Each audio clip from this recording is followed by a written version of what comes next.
We happen to be sitting at the former home site of William Madison McDonald, known as Gooseneck McDonald. He got that name from a disrespectful reporter that said, "This is nothing but a gooseneck Negro with an Irish name."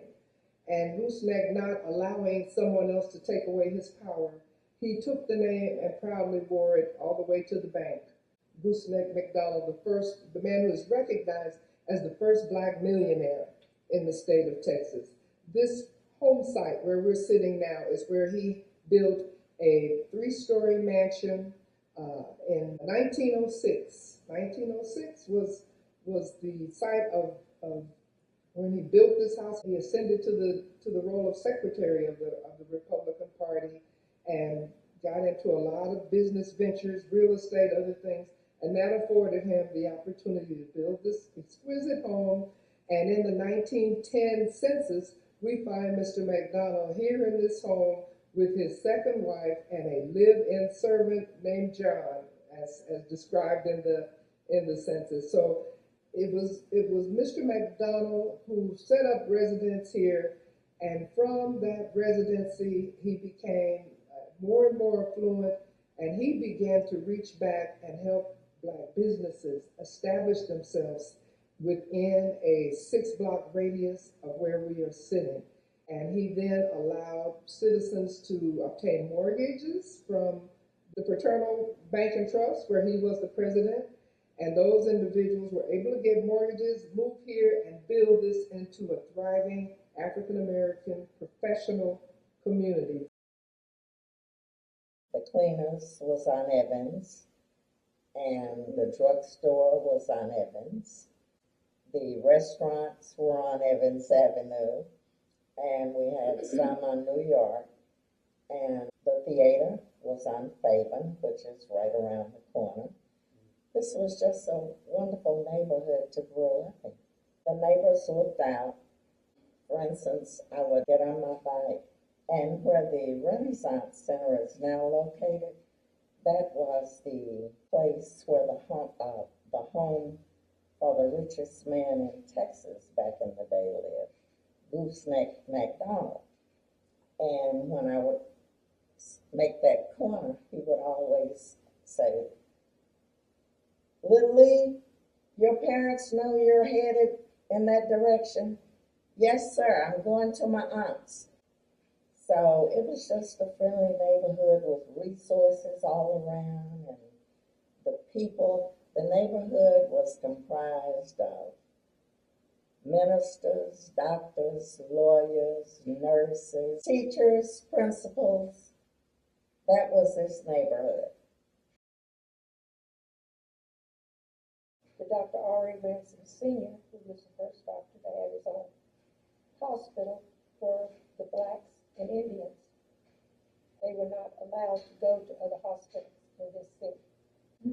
Some of the doctors that came to Fort Worth couldn't set up their own business right away. They would start out with my father's hospital.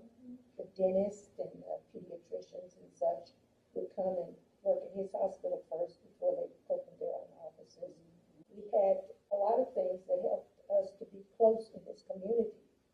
The women all belonged to some type of club or other that they all stayed with, and the men were all fraternity brothers of some sort.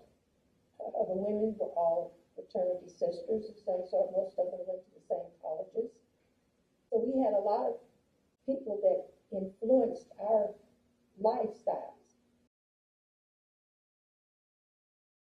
I was raised in the United Methodist Church here years ago when ministers were even involved then in the political and social affairs of the community.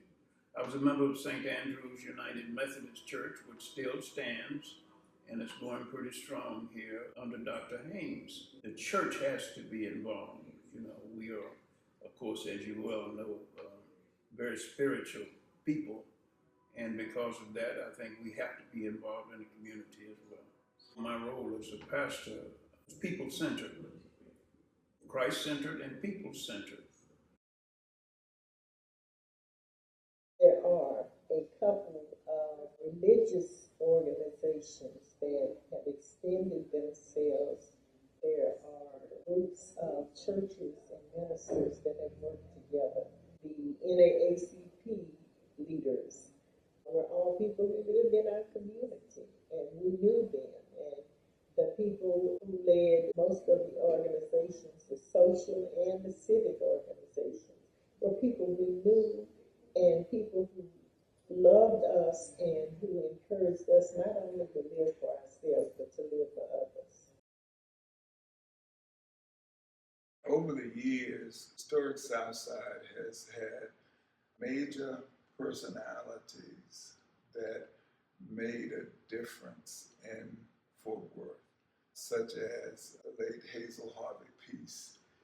As you know, she has been phenomenal in her leadership of youth and her leadership in our city.